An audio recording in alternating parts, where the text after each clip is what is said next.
कि बार बार बच्चों को टॉफी चॉकलेट ना दी जाए। तो सोने से पहले हम यदि ब्रश कर लेते हैं, कुल्ला अच्छी तरह कर लेते हैं, तो बैक्टीरिया, कम से कम बैक्टीरिया पनपने के चांसेस होते हैं। नमस्कार, मैं अंशुमन शर्मा। हम बात करेंगे जयरोग अस्पताल स्थित डेंटिस्ट विभाग के विभाग अध्यक्ष डॉक्टर योगेंद्र पहाड़िया सर से, जो कि डेंटल काउंसिल ऑफ इंडिया के मेंबर भी हैं। हम सर से जानेंगे कि बच्चों के दांतों की देखभाल कैसे की जाए, बच्चों के दांत किस उम्र में आते हैं, बच्चों के दूध के दांत कब गिरते हैं, इन सब बातों की जानकारी हम लेते हैं। देखिए एक विस्तृत रिपोर्ट। धन्यवाद। मैं अंशुमन शर्मा।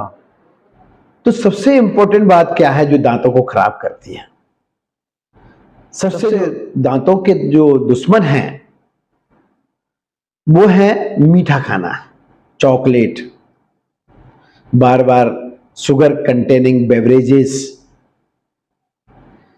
जितनी बार हम खाते हैं उतना उस ओरल कैविटी का जो पीएच है वो एसिडिक हो जाता है और उसमें डेंटल डिके, डेंटल कैरीज, दांतों के कीड़े लगने के चांसेस काफी बढ़ जाते हैं। सर, बच्चों के दांत किस उम्र में आते हैं?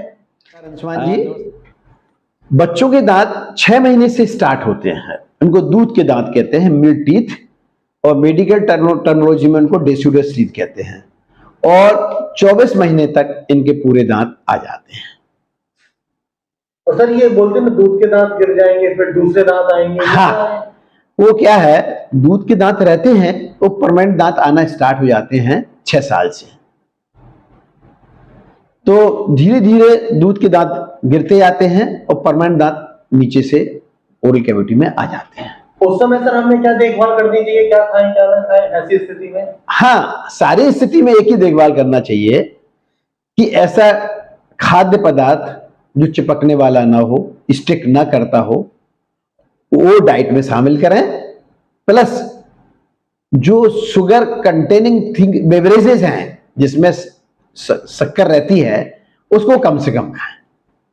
कोशिश करें कि दूध भी यदि पिए या पिलाएं तो उसमें शुगर कंटेंट ना हो। दांतों के उपाय क्या है जिससे हम बच सकें?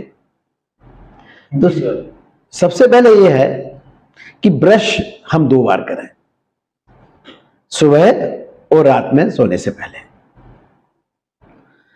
साथ में आपको ये बताना चाह रहा हूं कि रात में जो सोने से पहले जो ब्रश, नाइट ब्रश होता है, वो बहुत इंपॉर्टेंट है, क्योंकि दिन भर हम लोग खाते पीते रहते हैं, सलाइवेशन होता है, तो वो फिर भी फ्लशिंग होता रहता है ओरल कैविटी के अंदर। रात में स्टैग्नेशन हो जाता है, सारी चीज रुक जाती हैं जब हम सो जाते हैं। तो सोने से पहले हम यदि ब्रश कर लेते हैं, कुल्ला अच्छी तरह कर लेते हैं, तो क्या होगा कि कोई बैक्टीरिया, कम से कम बैक्टीरिया पनपने के चांसेस होते हैं। तो brushing twice a day is most and utmost important.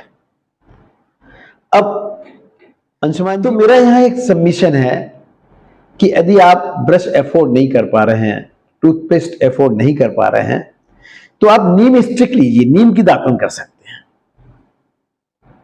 और नीम की दातुन भी आप 2 बार करिए, सुबह रात में सोने से पहले, कोई दिक्कत नहीं है।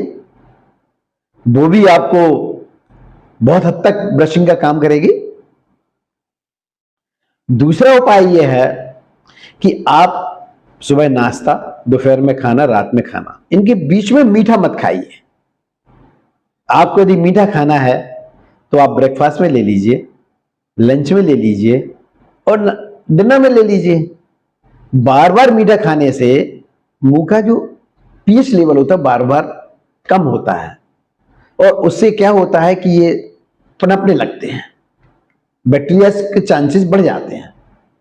तो आप कोशिश करिए कि मीठा नाश्ते में, दोपहर के खाने में या रात में। हाँ, दांतों की सुरक्षा के लिए बहुत अच्छा खाना है, आप फाइबरस फूड लें, है ना, और हरी सब्जियां लें, है ना, सलाद लें। ये सारी चीजें हैं जो दांतों को क्लीन करती हैं, चिपकती नहीं है। ऐसा कोई भी खाना जो दांतों में चिपकता है वो दांतों के स्वास्थ्य के लिए हानिकारक है। कि अपने बच्चों के दांतों का महीने में एटलीस्ट 1 बार एग्जामिनेशन कर लें।